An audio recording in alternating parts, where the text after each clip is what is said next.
We are going to look at the difference between let, const and var keywords, and on my Visual Studio Code editor I have opened a variable.js file, and below here I have opened the terminal that is provided by Visual Studio Code.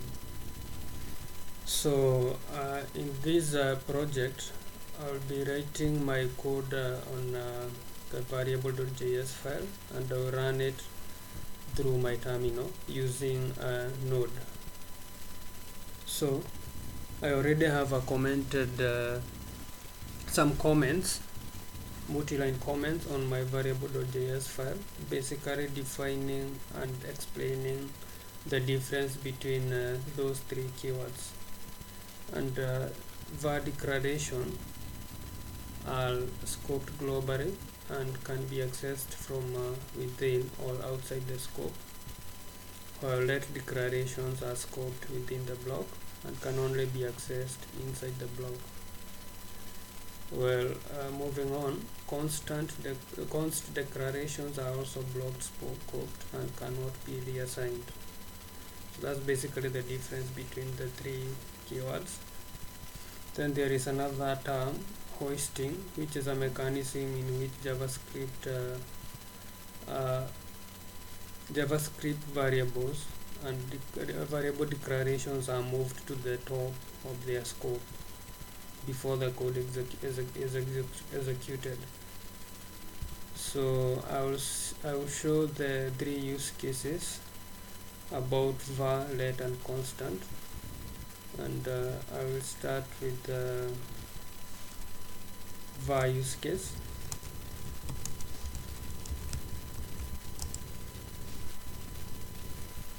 And to demonstrate this, I can start by declaring a function. I'll name it greet or greetings. Let's call it greet. It will take no parameter,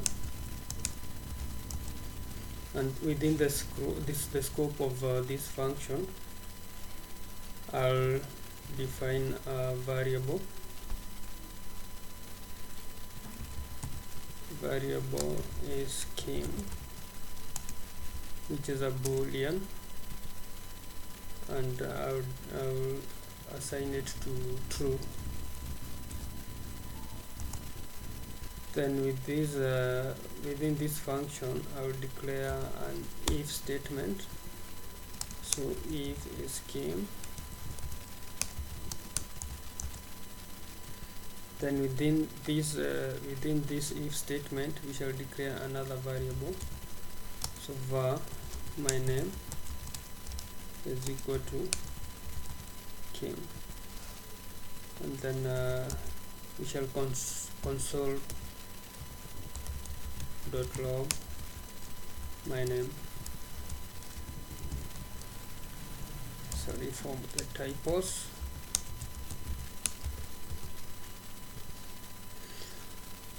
So essentially this particular variable should only be accessible within this if scope, but since this variable is declared using the keyword var, then that means that this variable will also be available even outside this particular if scope.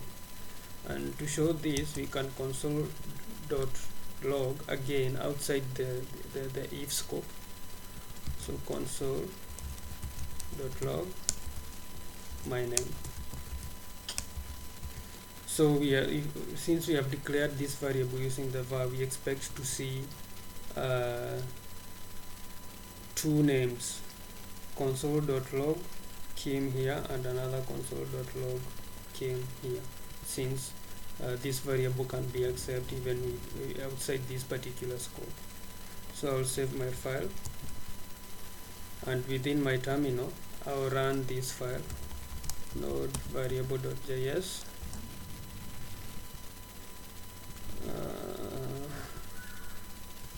well, we have nothing returned because we haven't called the function. So I'll call my function here, save, and then run my file again, and sure enough we have Kim and Kim. So this is the first console and this one is the second console. So that is the use case for the var keyword. So I'll move on to the let use case, and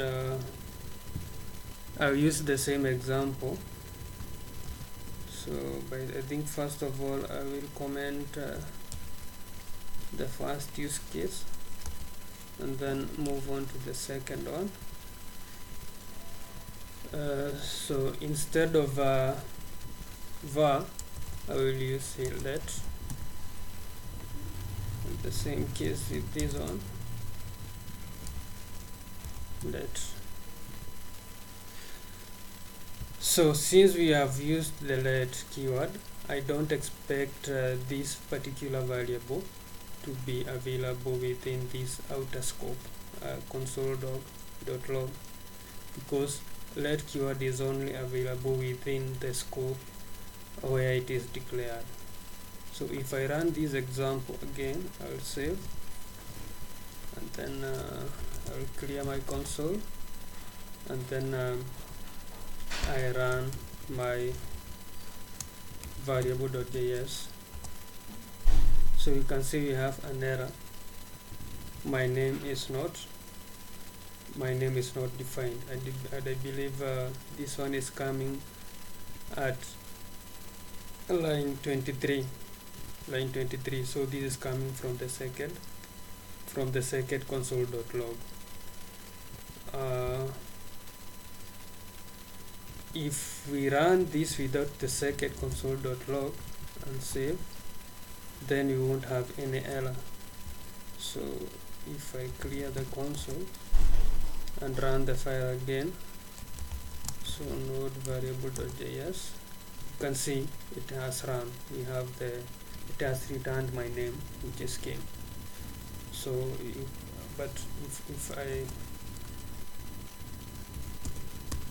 if I have my console.log back, then it will definitely return an error. So that is the second use case. So the third use case is the keyword const. So const, again, we can go ahead and use the same example. I'll comment of this particular code. So I will declare the variable again using the keyword const. So const. So again, const, the variables declared by using const are also available within the scope of the. They are also available within the scope where they have been declared. So this particular variable will not be available outside. So to demonstrate this, I will run this particular function again. So node variable.js. So again, you can see at line 23 we have this particular error. My name is not defined. If we delete this and just have one particular console.log inside the scope where my name is defined, save the file, clear my console, and then run the file again, you can see we have the word key. So another thing about const is that the variable declared by this particular keyword cannot be reassigned. Therefore, if we try to reassign this particular variable Kim, so we say const my name, we give it another name like Paul, then we expect an error because const variables cannot be reassigned. So if I run the file again, node variable.js. You can see identifier syntax. We have a syntax error. My name has already been declared. So basically that is it. That's basically the difference between the three particular keywords. Thank you guys for watching.